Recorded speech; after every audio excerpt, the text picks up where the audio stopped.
Dr. Shabir, welcome to Let the Qur'an Speak. Pleasure to be on. Let's talk abortion, because there are many states in the U.S. that are now, they seem to be racing to pass laws on abortion. And perhaps the end game, as some people are saying, is to overturn Roe versus Wade, which allowed for abortion until a fetus is able to survive outside of the body, the woman's body. So what does Islam say about abortion? Some people have said, well, this is the Christian version of Sharia law coming to the United States. How would you respond to that? That's a misrepresentation. There have been a variety of Muslim scholarly views on the question, but if we were to put it in a nutshell, we would say that Islam strikes a balance between two extremes. One extreme saying that the child could be aborted even up to when the fetus becomes viable, and on the other hand, saying that abortion is not allowed at all. So those are the two extremes. In between, we have many Muslim scholars say that based on some classical indications from Hadith, when the embryo reaches the stage of 120 days old, that's when the soul is breathed into the embryo. And at that time, we have basically a real living soul here, and to abort that would be a travesty that could only be allowed in case the mother's life was in danger, in which case we'd have to preserve the primary life and just sacrifice the less primary one. So that's around 120 days, you're saying? That's 120 days. Okay. But of course there are variations on that. There has been a minority of Muslim scholars in the past that have held that the 40 days is the cutoff point, thinking that the soul is actually breathed into the embryo at 40 days old. Because how would you be able to tell if the soul is breathed in or not? We wouldn't be able to tell by our own observation, except that there's a hadith that says that the embryo develops like that for a period of 40 days, and then like this for a period of 40 days, and then like this for a period of 40 days, and then the soul is breathed in. So we can add those up. It comes up to 120 days.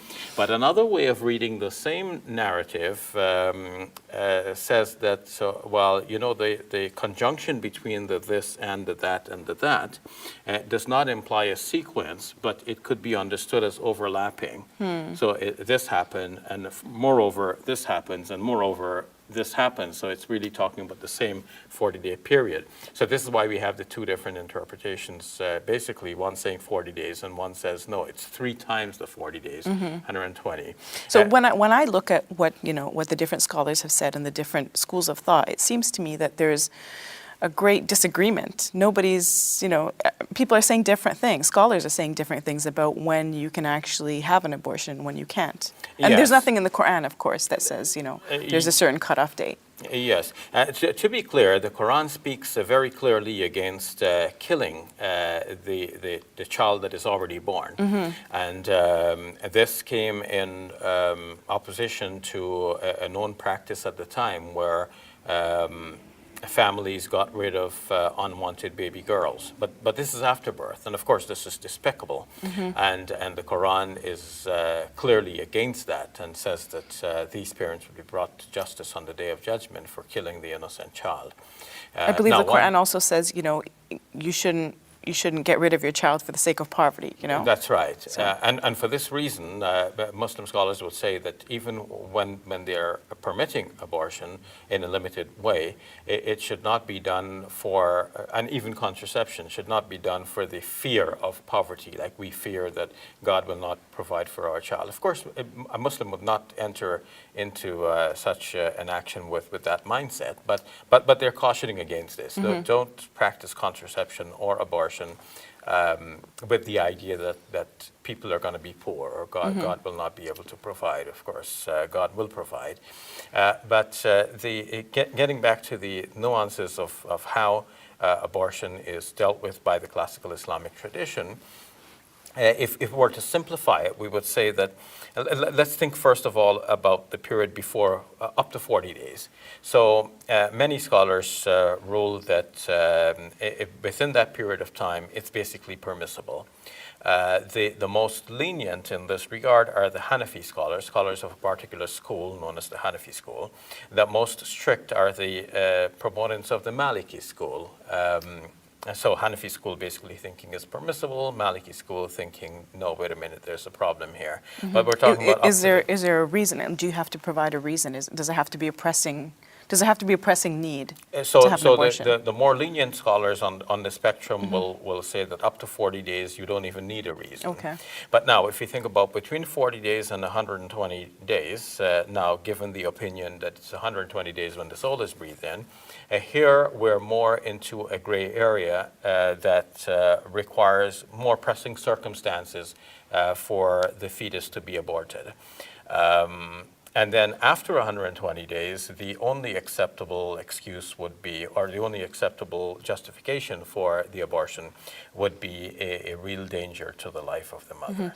Of course, a woman would most likely not know that she was pregnant, until after 40 days, right? Because early on, nobody really knows, right? Yes, yes. So this is why sometimes we need to look at the broad spectrum and look at the situation that we're actually dealing with on the ground, and then form a judgment on that based on that situation. So the Muslim attitude is not to proceed in a wanton manner, just do whatever we like, whenever we like. We always act in a way that reflects our consciousness of God, our consciousness of morality and ethics, and we proceed in a way that takes all of this into consideration, knowing that we're going to be accountable before God for all of our actions, and this is not a light action. You're snuffing out a child's existence here, or a potential child. And because I think in Islamic law, it wasn't considered an actual human being, like full human being. Right? So let's say if somebody commits a wrong and they might have to provide compensation for it.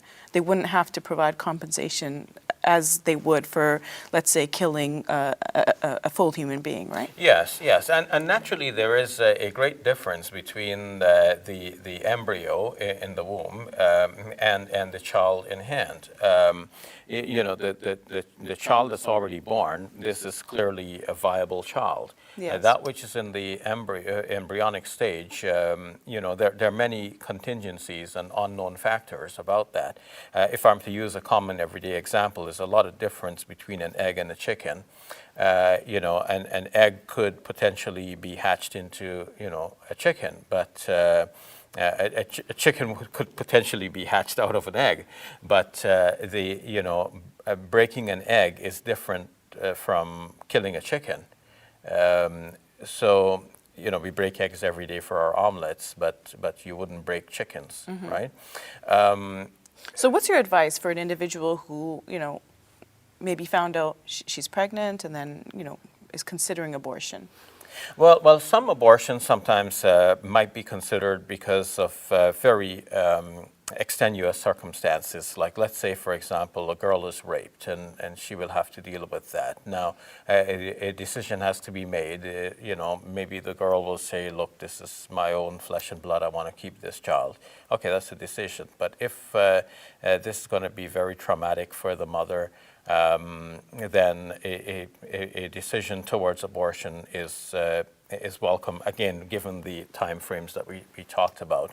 Have some scholars said this? Yes. Okay.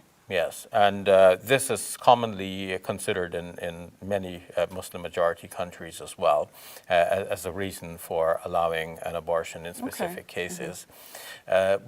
We can have, if we're talking about the first 40 days, then even lesser issues might be at hand. Maybe it is thought that another pregnancy will be coming too quickly in succession for a mother who's already nursing a child. It may be thought that having another child may be placing the family in difficult circumstances. An older woman who possibly might become pregnant, but at the same time, pregnancies at an older age might be more risky. There is more of a possibility of genetic abnormalities and so on. So all of these could be factors in families working together and in mutual consultation deciding that it's better not to have a child at this time.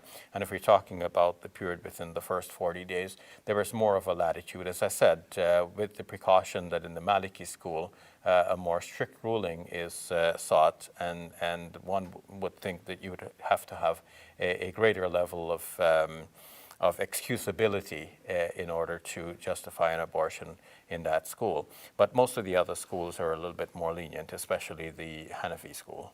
So much more we could talk about, but we're running out of time. Thank you, Dr. Shabir. You're welcome.